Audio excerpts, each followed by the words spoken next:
So horizontal curves are circular curves because they have constant radii, and you can have compound horizontal curves, which are a combination of different circular arcs. So each arc in itself is a circular curve. So you have multiple arcs which are joined with one another. Multiple arcs which are joined with one another. Okay, but each arc has a constant radius from its start to end. Okay, so from the starting point of the curve to the end point of the curve, you have multiple parts, and each part has its own constant radius. So we call it compound horizontal curve. We call it compound horizontal curve, but still each part is a circular curve. Then on high speed roads, which they also refer to in the book as high type facilities, high speed roads, high type facilities, uh, we can join the horizontal curve with the tangent using a spiral or a transition curve. The horizontal curve can be joined with the tangent using a spiral or a transition curve. Both are names given to the same type of curve, which is provided to join the tangent to the spiral, the tangent to the horizontal curve. Why? What is the need for that? This is for facilitating the gradual change of path for the driver. On the tangent, the driver is going on a straight line, in a straight line, and then you are now diverting him to a circular arc. Okay, so if he is doing this transformation on a low speed road, then no problem, he can make the transformation without any problem. But if he is doing it on a high speed road, then it can be problematic for him. So we provide this spiral or transition curve to gradually change his path from straight to circular, and circular of the required radius. Okay, we have a radius, right? We are designing with a radius. So a spiral or a transition curve is not a circular curve, it's a higher degree curve. So it has change in radius from one point to another point. Okay, again, don't confuse it with compound curve. Compound curve has parts in which the radius is constant. In a transition curve or spiral curve, each point has its own different radius than the previous point. At each point, the radius is changing. So this is the main difference between a compound and a spiral curve. At each point, the radius is changing.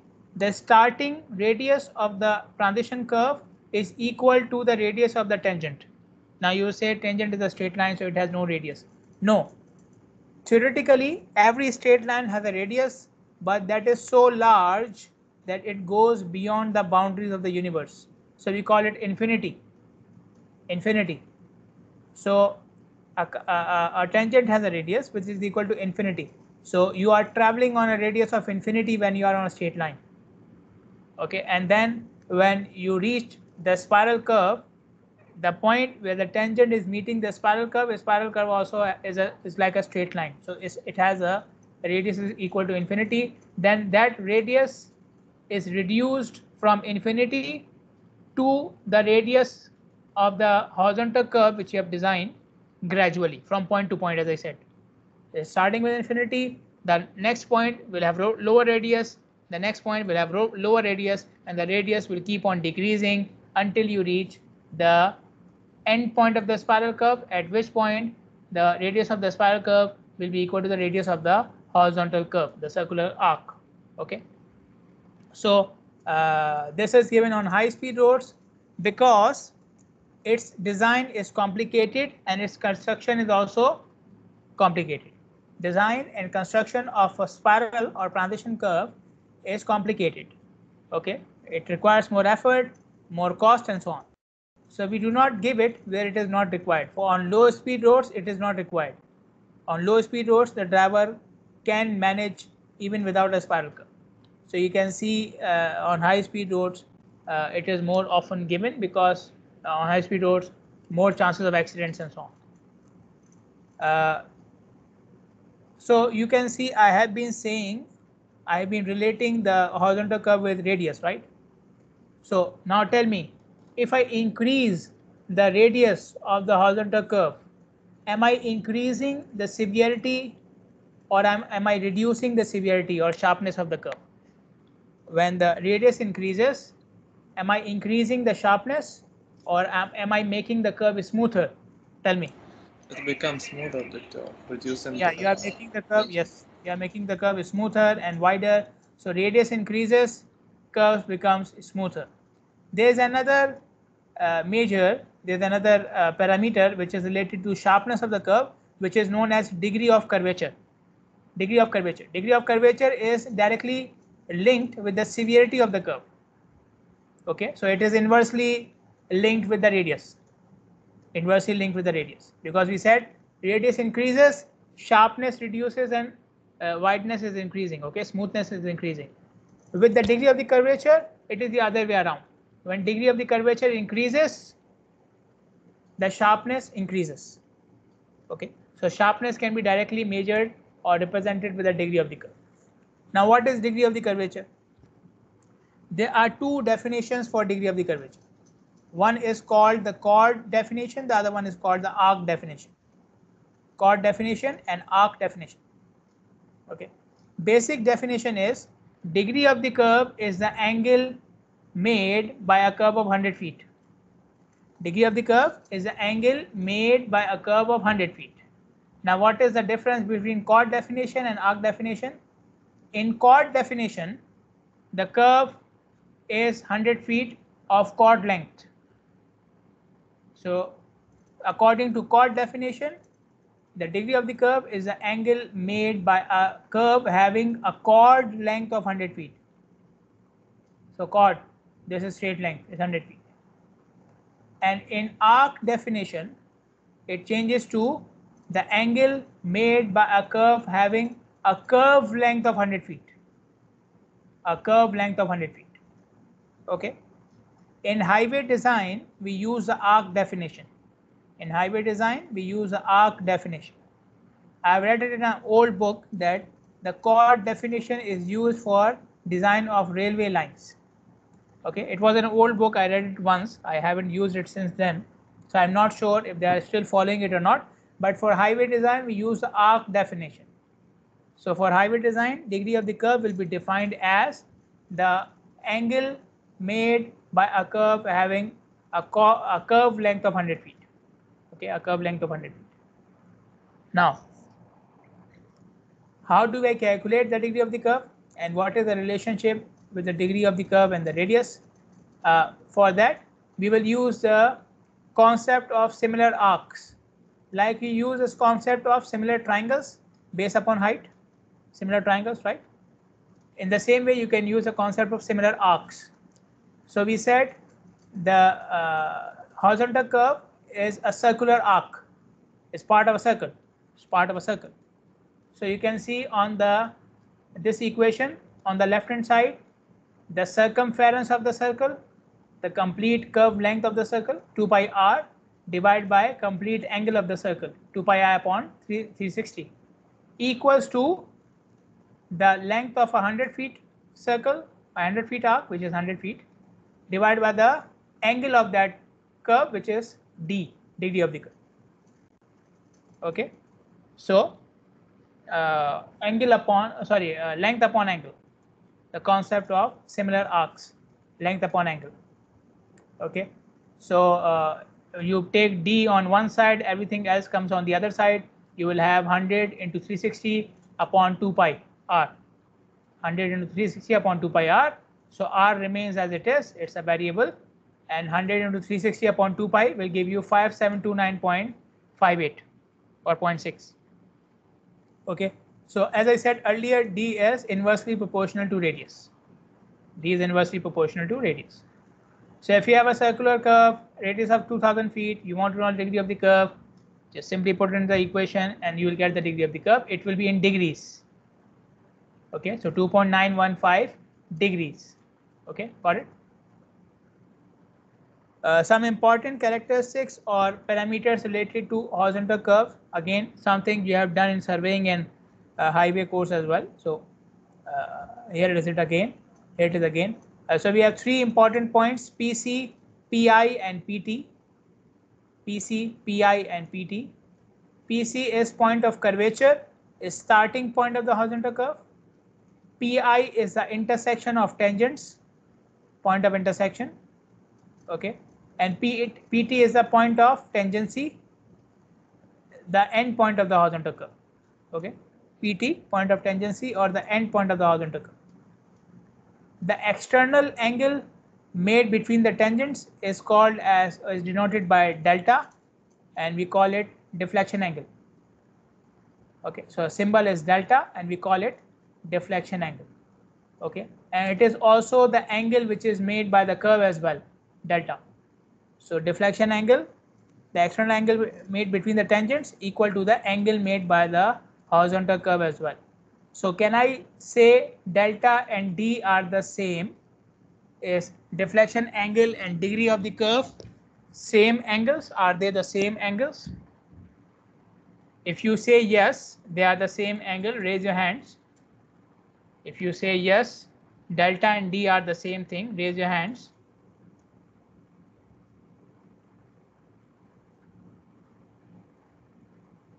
Okay, Zara says it's the same. Okay, and okay, Zara, lower your hand. Now people who say they are not same, raise your hands. People who say D and delta are not the same, raise your hands. Amna, they are not same. Jafar, Yusuf, okay, Haneen. Now, any one of you who is raising the hand, please tell me why they are not same. Any one of you. Why delta and D are not same? Anyone?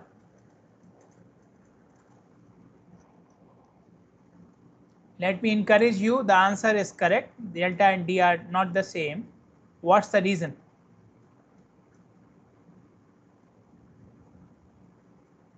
Anyone? Why delta and D are not the same?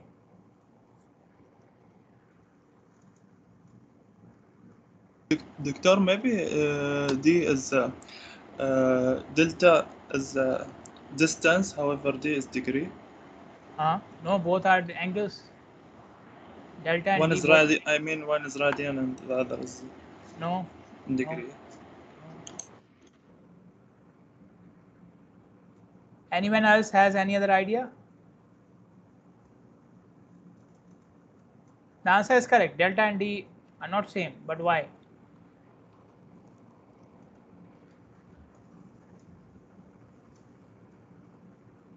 Okay, keep on thinking about it. Maybe I will ask it in the exam. Okay.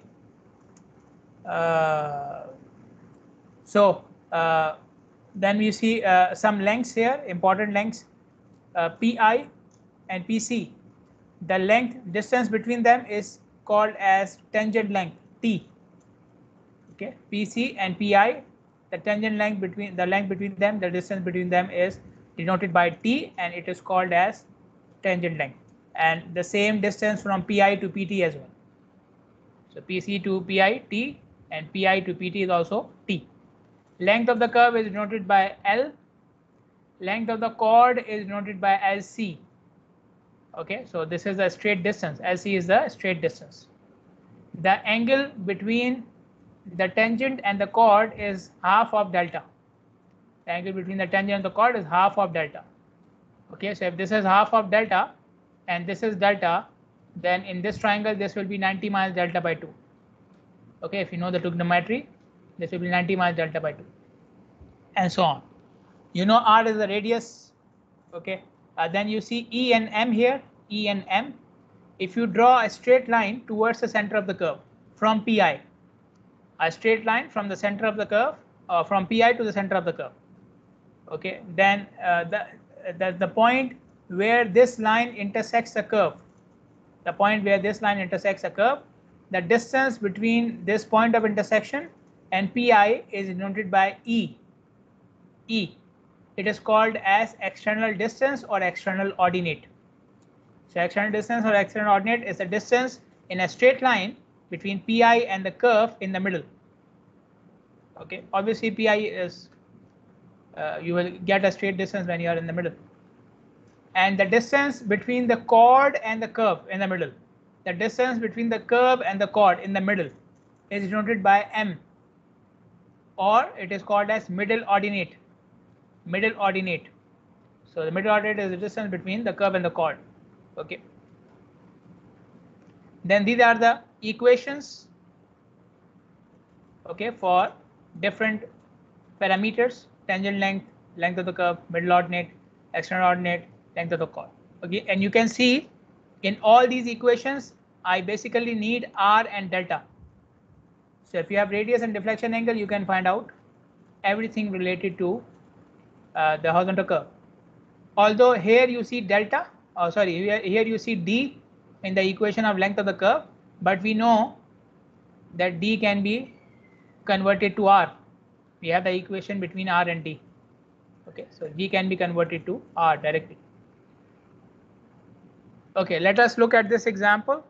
We have two tangent lines meeting at station 3200 plus 15. Radius of curvature 1200 feet. Angle of deflection 14 degrees. You have to find out the length of the curve, stations of PC and PT, and the relevant characteristics including length of chord, middle ordinate, and external ordinate. Okay, let us begin.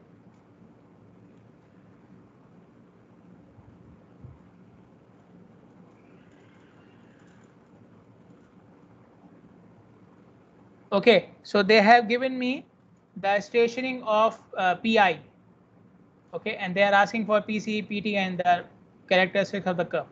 Okay, the other characteristics of the curve can be easily calculated because I have R and I have delta. Okay, but let us start with the main thing, which is the stationing of PC and PT. So from PI, I can calculate PC if I know the tangent length. I told you between PI and PC, the length is called the tangent length, represented by T.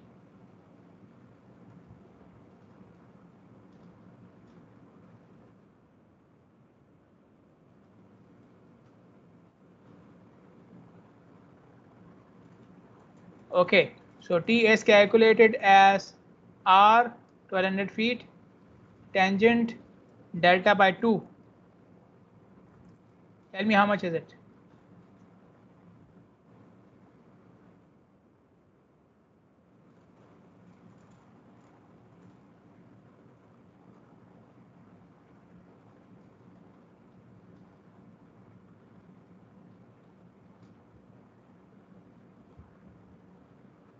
$147.34, 147.34 feet.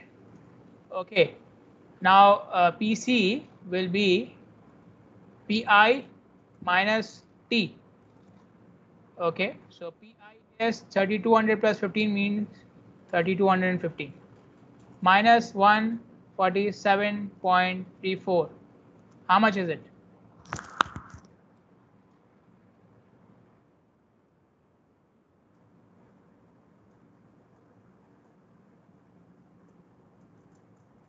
Yes, it's in feet. 3067.66. So 30.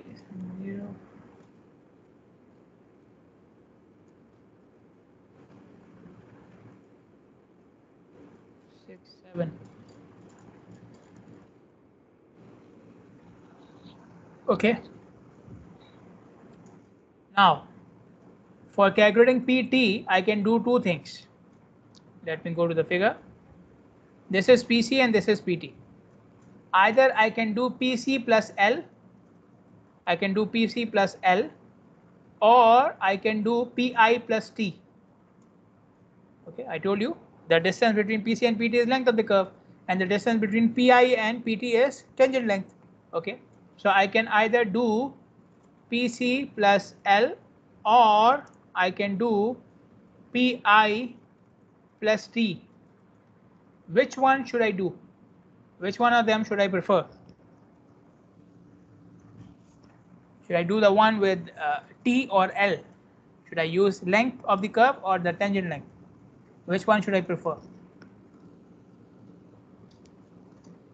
I should do it from PI using tangent length. Okay. Okay. This is basically wrong. Okay, not wrong from the mathematical point of view, because mathematically both are correct. But in terms of construction of the curve, this will be wrong. in terms of construction of the curve, this will be wrong. Okay, when you go into the field, the curve cannot be laid out properly if you are calculating PT using the tangent length. Okay, PT, if you are using tangent length to calculate to lay out PT, then it will not be correct for the contractor. Why? PT is a point on the curve. PT is a point on the curve. From PC, once you have found the station of PC, all points should be measured or laid out with reference to PC. All points on the curve should be laid out with reference to PC. Okay, so now I know PC. Okay, so PT is the end point of the curve. It's a point on the curve. So stationing should be found using PC. So it should be PC plus L. Should be PC plus L. Okay, so this is something related to the laying out of the curve. Okay, laying out of the curve. To lay out the stations properly in the field, we need it to be laid out from PC, because the tangents will be, removed. The tangents will be removed. The curve will be there in the field. So the stationing should be along the curve. So it should be PC plus L. Okay, so we will do PC plus L. PC is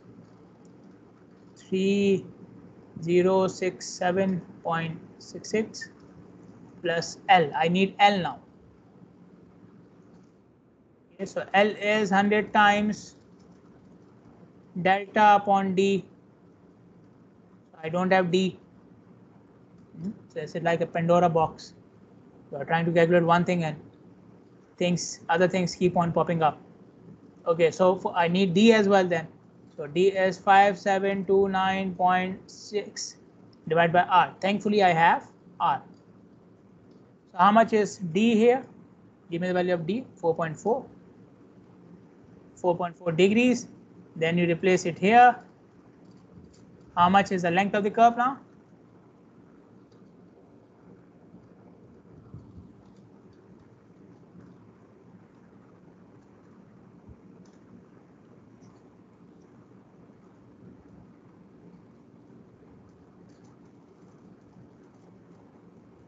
Length of the curve, how much? 100 into delta upon D. 1400 upon 4.4. How much? 318.18 feet. And then you add it here. How much you get?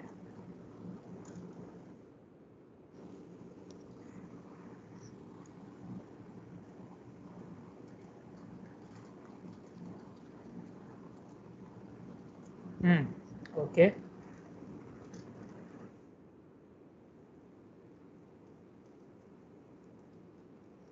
Okay, so I'm believing that you did the conversions correctly.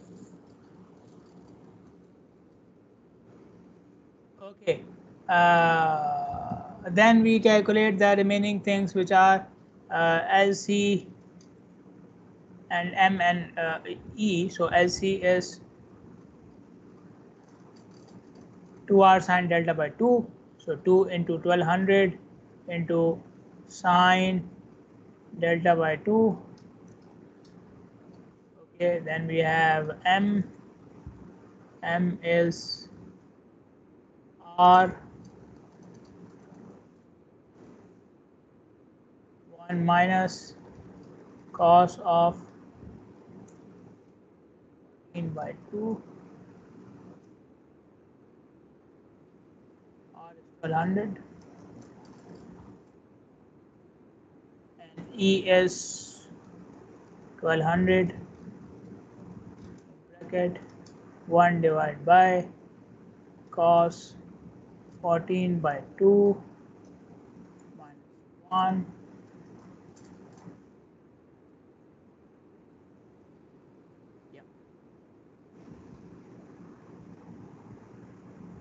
Okay, give me value of LC and M and E. I'm doing it in the notebook, so if you open the notebook in your Teams, you will see the changes that I'm making directly. Like I don't have to show it on the screen.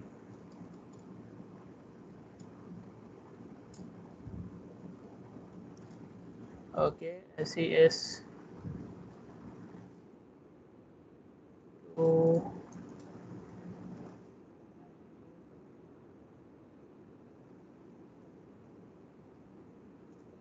okay, M is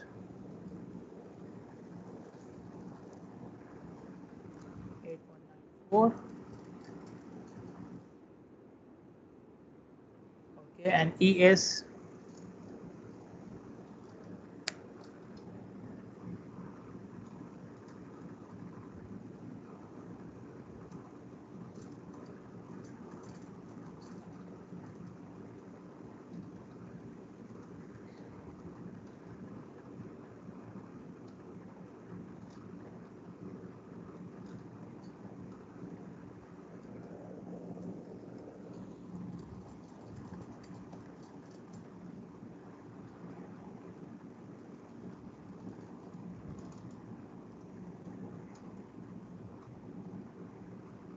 how much is E?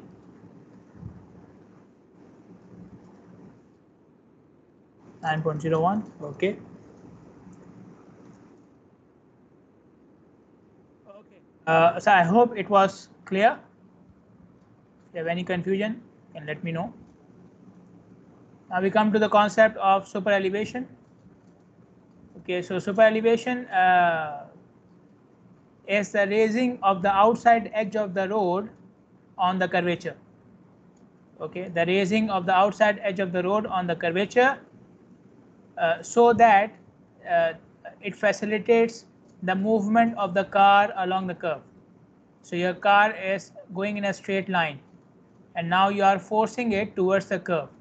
So when we raise the outside edge of the road, it helps the car to be pushed inside. Okay, so it helps the car in resisting the centripetal force, which is going against the curvature, going against the center. Okay, so it helps you in resisting the centripetal force.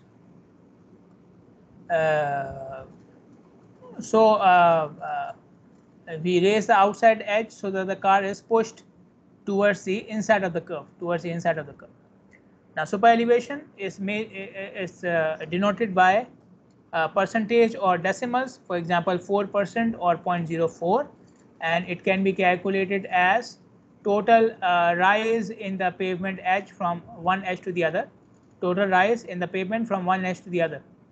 Okay, it will always be rise because I told you we are raising the pavement so the car can be pushed inside towards the curve, towards the inside of the curve. So it is always rise, it will not fall. Okay, it will always go up. The outside edge will always be higher than the inside edge. So the rise in the outside edge compared to the inside edge divided by the width of the pavement, okay, represented with a small e. And how this is related to the radius of the curve, this is the equation. Okay, so S and again this equation is in feet. I showed you the equation in meters in the last chapter. So S should be in miles per hour, E and F are fractions, and 15 has a conversion factor, and R will be in feet. Okay. Regarding the range of super elevation, it ranges from 4 to 12%, but it can change on the basis in different regions on the basis of climate, terrain, development density, and frequency of slow moving vehicles. Now the basic idea is if the traffic is at lower speed, then super elevation can be lower. If the traffic is at high speed, then super elevation needs to be higher to provide more resistance to the car, to provide more or a greater push to the car, to the vehicle. Okay, so at high speed we need higher values, lower speed need lower values. Okay, so for example, when the development density is higher, there is more population in the area, so obviously more traffic, lower speed, so super elevation will be lower. Okay, again frequency of slow moving vehicles, if there are frequent slow moving vehicles in your traffic stream, that means the overall speed will be lower, super elevation will be low.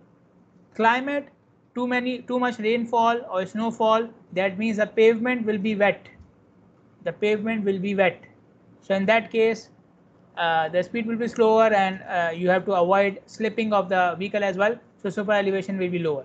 Okay. Terrain, if the terrain is leveled, okay, the terrain is smooth, leveled, then in that case super elevation should be lower as well. Like I said at the start of the chapter, we try to conform to the topography. We try to conform to the topography of the area. So if the terrain is already steep and sharp, then super elevation will be sharper as well. Otherwise, it will be on the lower side. Okay, and these are the things. These are the points which are written here. One additional point: comfort of the driver. Comfort of the driver. Technically, or from the safety perspective, a higher super elevation for higher speed is fine. Okay, but sometimes the higher super elevation, higher within the range. Okay, I'm not saying you make super elevation 30%, 40%. It doesn't make any sense. So higher super elevation, which is within the range, can look uncomfortable or can make the driver uncomfortable. It can make the driver uncomfortable. Although it is in the range, you design the road according to that value, so technically there is no problem. But since it looks steep to the driver, he will feel uncomfortable, he will get confused, or he will try to adjust his position while he is going along the curve. He will try to adjust his position. Okay, maybe changing the lane, going from the outer edge to the inside edge of the curve, and so on. You can see it very often on highway curves. For example, you have Sheikh Isa bin Salman Highway, Khalifa bin Salman Highway. When you are taking the ramps of these curves, taking an exit from a ramp, so the curves are very sharp, so the super elevation is also very sharp. So you see the adjustment in the position of the driver. The drivers tend to adjust their position from the inside edge to the outside edge, or from one lane to the other. Okay, because they feel uncomfortable. Okay, I already told you about snow and ice. In that case, where the pavement is usually wet or wet in most of the times of the year, for example, in Malaysia, Canada, countries are like this, we have which have heavy rainfall or heavy snowfall. In that case, the maximum value should not go above 8%. Okay, in normal ranges for us, like countries like Bahrain, don't have wet pavements problem for most of the times of the year, then you can go up to 12% as well. Urban areas where traffic is high, speed is slow, within a range of 4 to 6% is enough. On low speed urban streets or intersections, you may not give super elevation because the speed is very low. Obviously, on the intersection, you are going from 0 onwards, right? You were stopped because of the red light, or because of the roundabout, because of the stop sign. Now we are moving forward. Even without the super elevation, you can make the turn. Okay, you are going from 0 speed to 10-20 miles, 10-20 kilometers per hour. So no problem. On intersections, you can design it without super elevation as well. These are the ranges for F side friction. If you remember, I showed you a table for coefficient of side friction in the last chapter as well. This table is better. It's for the same F. It's the same F value, but in that table there were very few values given. In this table, it is more detailed, starting from 10 miles per hour going up to 80 miles per hour, and it is given with the interval of 5 miles per hour. For every 5 miles per hour, you have a new value of F. So this table is better updated. So whenever you are taking the value of F, use this table. Okay, use this one instead of the last one. Okay, I should have changed it. Sorry for that. I did not change it for some reason. I don't know. I forgot. These values of F, the side friction, are calculated for wet pavements where the water is not accumulated. Pavement is wet. Okay, so the pavement is wet, but the water is not accumulated. Okay, so you understand the difference. Okay, the water is not on top of the pavement, it is absorbed in the pavement itself is wet. So the F values are calculated for that condition of the pavement. Okay, let us do one example.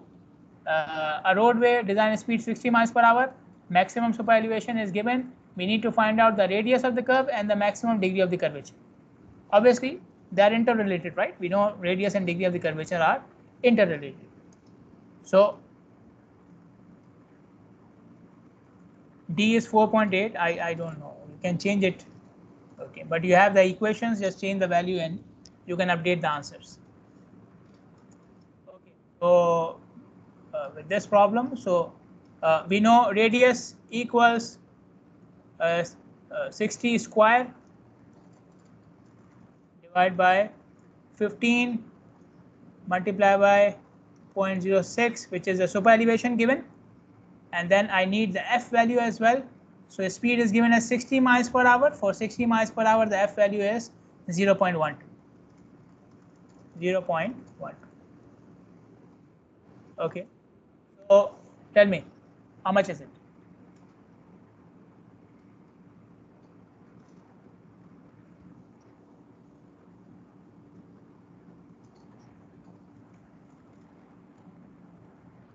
Okay, 1333.33. Then they are asking for degree of the curvature as well. So we have this. Tell me, how much is the degree of curvature here?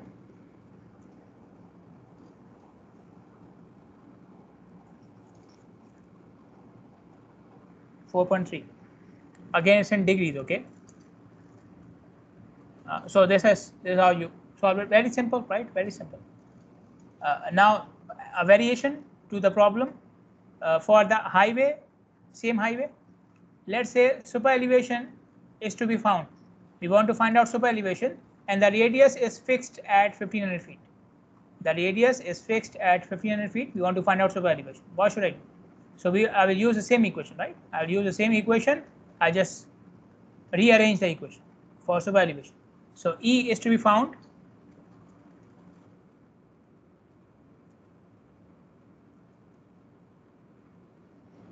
So it will be 1500, which is the radius, multiplied by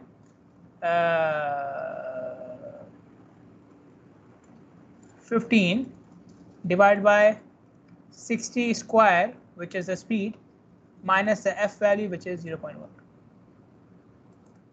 How much is it?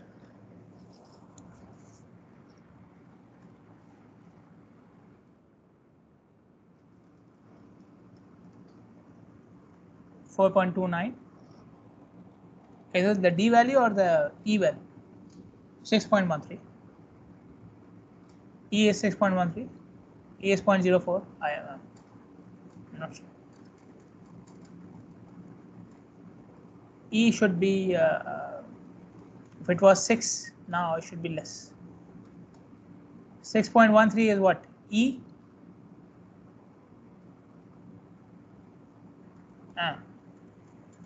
It was how much? It should be lower actually. Did I make a mistake here? 15, so 1500. Sorry. I made a mistake. Let me correct it. So E is going on this side, everything is going, so it will be 60 square. Sorry, I reversed it. 60 square divided by 1500 and divided by 15 as well, minus 0.1. R is coming here, everything is going there.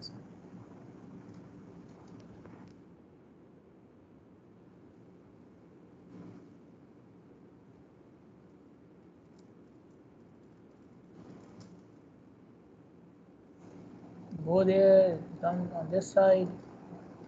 Yeah, I think now.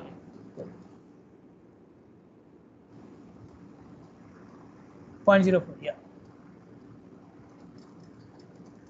0.04 or 4%. Okay. Now, what do you think? Yeah, this basically this part basically tells you the relationship between radius and super elevation.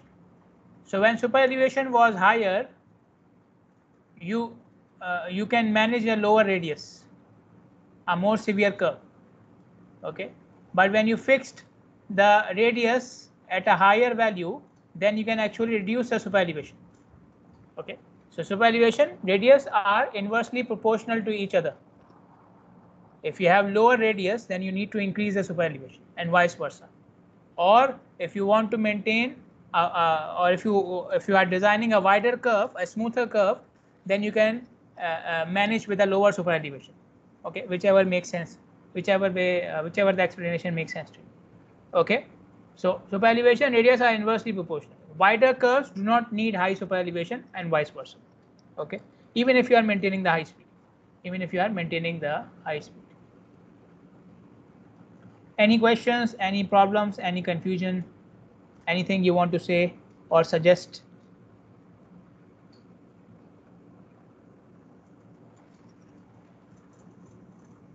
Just one small question. Somebody asked me in the other section, so better to clarify. If in this question I give you everything and then ask about the speed, how do you solve it? If in this question I ask you about speed and give you everything else, how do you solve it?